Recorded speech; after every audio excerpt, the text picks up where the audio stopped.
একই জমির দুটি দলিল, দুজনেই দাবি করছেন মালিকানা, আর সেই বিরোধ ঘিরেই তৈরি হয়েছে নতুন বিতর্ক। সম্পর্কে মামা ভাগ্নে বিনয় চন্দ্র সরকার ও পরিমল মণ্ডল, তাদের মধ্যে প্রায় 2 দশকের জমি বিরোধ এবার নিয়েছে নতুন মোড়। বাবার নামে সম্পত্তি আছিল, বাবা আবার ধীরে খাইছে 2000 সালে বাবা আমাকে দল করতে 2000 সালে পরপরই মারা গেছে। তারপরে আমি একটু খাজে নিয়ে আসে সবাই ছিল দিয়ে দিলাম। ভাগ্নের অভিযোগ, আদালতে বিরোধপূর্ণ জমি নিয়ে মামলায় হেরে যাওয়ার পর মামা সেই জমির একটি অংশ দুটি মসজিদ ও একটি মন্দিরের নামে দান করে দেন। উনি সব জায়গার হারার পরে আমার সাথে না পারাতে এখন মসজিদ মন্দিরের নামে দানপত্র দলিল করে দিয়ে উনি মনে করেন যে আমার সাথে ঝামেলা করতেছে, এগুলো আমি নিরসন চাই। অন্যদিকে বিনয় চন্দ্র সরকারের দাবি, এটি তার পৈতৃক সম্পত্তি। জীবনের শেষ বয়সে ধর্মীয় প্রতিষ্ঠানের কল্যাণে জমি দান করেছেন, এতে কোনো অসৎ উদ্দেশ্য নেই তার। আমার বয়স শেষ হয়ে গেছে, এখন আর আমার পক্ষে এখানে থাকা সম্ভব নয়। ছেলে পেলে সব ওপারে আছে আমার, তারা বারবার হচ্ছে যে আপনি চলে আসেন, বলে যা সব সম্পত্তি আছে মন্দির নামে দান করে চলে আসেন। বগুড়ার শিবগঞ্জ উপজেলার গোপীনাথপুর গ্রামের এ ঘটনার আরো বিস্ময়কর দিক হলো, সরকারি নথিতে একই জমির জন্য রয়েছে দুটি দলিল, দুজনের নামেই রয়েছে নামজারি, এমনকি দুজনই নিয়মিত খাজনা পরিশোধ করেছেন। জমিটা আমার বাবার ছিল, সেখান থেকে আমি নিয়েছি। আমি নেওয়ার পরে মা আমার সাথে এই ভেজালগুলো শুরু করে। জমিটা মনে করেন যে যখন আমলিক সরকারের আমলে আমাকে এখান থেকে জবরদখল তুলে দেওয়া হয় এই জমি থেকে। তারপরে উনি নিজেই মেলাবার কেস করে এডিসি কোর্টে বগুড়া, রাজশাহী, সেগুলো সম্পূর্ণ রায়ের কাগজ আমার কাছে।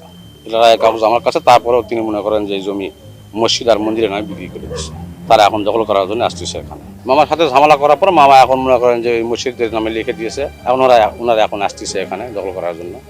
এই ঘটনায় এলাকায় শুরু হয়েছে ব্যাপক আলোচনা সমালোচনা।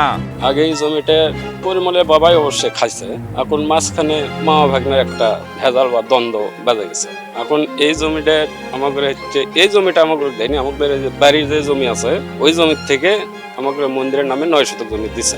আমরা তো জানি না যে মন্দিরের নামে দিছে, পরে আমরা জানলাম যে মন্দিরের নামে দিছে, এই পর্যন্ত জানি। জমি দলিল হয়ে গেল, সামনে মসজিদে ঘোষণা দিল যে ওই জমি আমাদের মসজিদে দান করছে। আমাকে মসজিদেও দিছে, ওই 5টা মসজিদ আছে ওই মসজিদেও দিছে, এখানে দিছে 14, ওখানে দিছে 18 শতক।